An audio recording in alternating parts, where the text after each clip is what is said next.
All right. Yeah, if you are watching this video, I want you to be very, very intentional to watch this video from beginning to the end.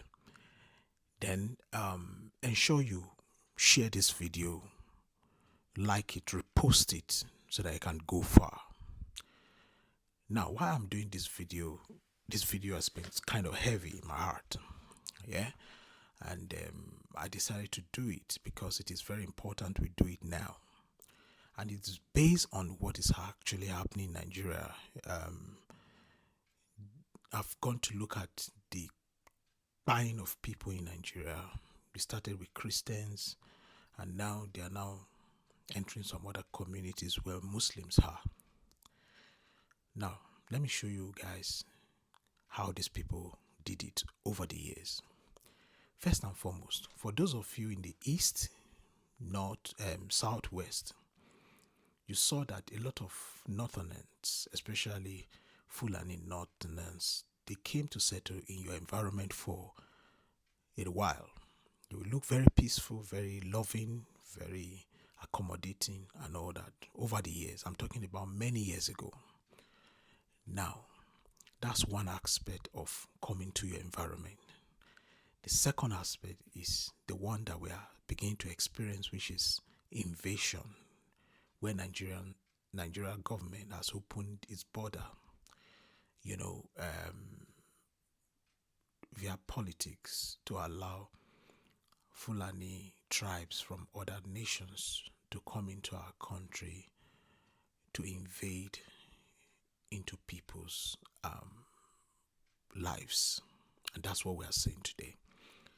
Now, over the years, they now dominate those environments that they have invaded or migrated into.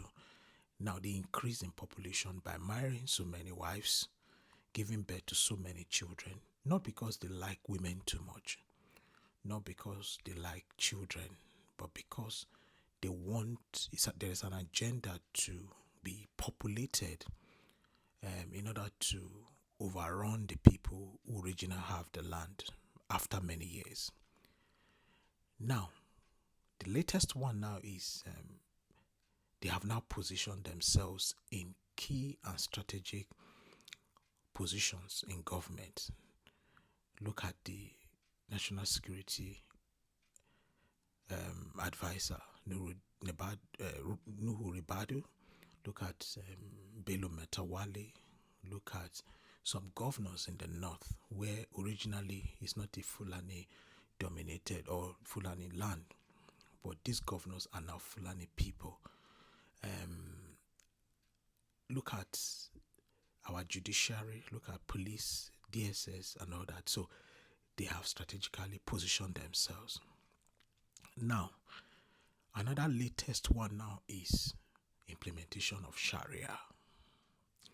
Right? So, I learned 12 states in Nigeria in the north are already fully Sharia states, and they are beginning to push it into the west, into other parts of Nigeria.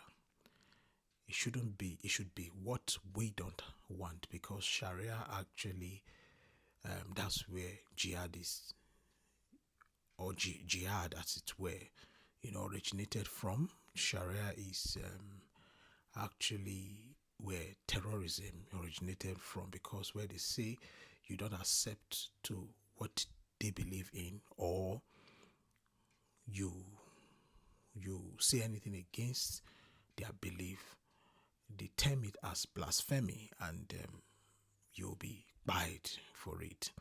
So that's terrorism. You could see it's in Sharia, right? So that's another aspect of it. Now, while our fathers in faith, general overseers, the Oyedekos them, the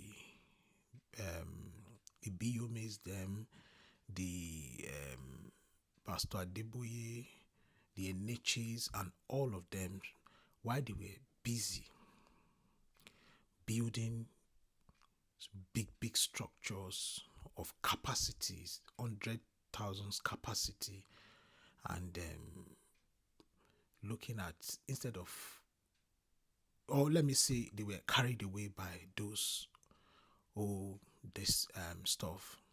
These Islamic people were positioning themselves strategically. They were planning these things over the years. Now they have gotten to the stage of Sharia implementation. The moment they are able to get the Sharia implementation in majority of the states in Nigeria, know what's going to go next? Jihad. Jihad. Because Sharia permits them to do jihad. So when they can now easily walk into places like Holy Ghost Congress, places like Shiloh, and begin to attack people during service. That's what Sharia permits. So I'm just saying this to open your eyes to see, to go through with me and see the journey of these people. They are not playing at all. They are not playing at all. Most of the people you see terrorizing Nigeria today, majority of them are not Nigerians. They are Fulani that were allowed to come into our country to invade us. So for every thinking Nigeria, for everyone who is concerned about the situation of Nigeria, I want you guys to look at what I've said critically. Think about it. Share this video, like it, repost it, as I said. Now, it is time for our church leaders to stand up and think of what to do. You see, when they said they agreed to this Muslim ticket, that's where the problem actually came from. You know, you could see that Shetima, the vice president of our country, in all these things that is happening, he's very quiet, right? It's like not as if he's not in the country. Very quiet. They know that they have strategically positioned themselves in these places. So they know that they are the one. So have you asked yourself a question when these terrorists are going to attack people in localities and there are military checkpoints and around, and suddenly they said military were withdrawn from that place, and it allowed the people to be able to attack the community. Have you asked yourself who are the people, or who is the person who is withdrawing this military from their location? You don't need to go too far. Nuhu Ribadu is there. Bello Matawali is there.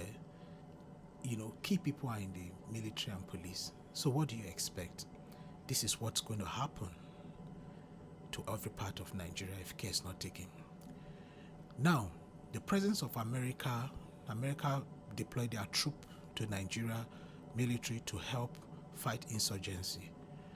Till today, we have not heard news or stories apart from the bomb that took place during Christmas. We have not heard, real success of dealing with these people. Why do you think it has not happened? Because the key people who have strategically positioned themselves in positions, they will lead these military people, these American military people, to direction where these things are not really happening. They won't let them come to places like Kwara, Benue, Plateau. They will take them to other parts of, the north where this thing is not really happening. Because if you notice, since they are present in Nigeria, the insecurity has increased. It is because they were being redirected to the wrong locations. It's just a concern. I'm just a concerned Nigeria. I love everyone. I love everybody. I just want you to share this video if it makes sense to you. I'll see you guys soon.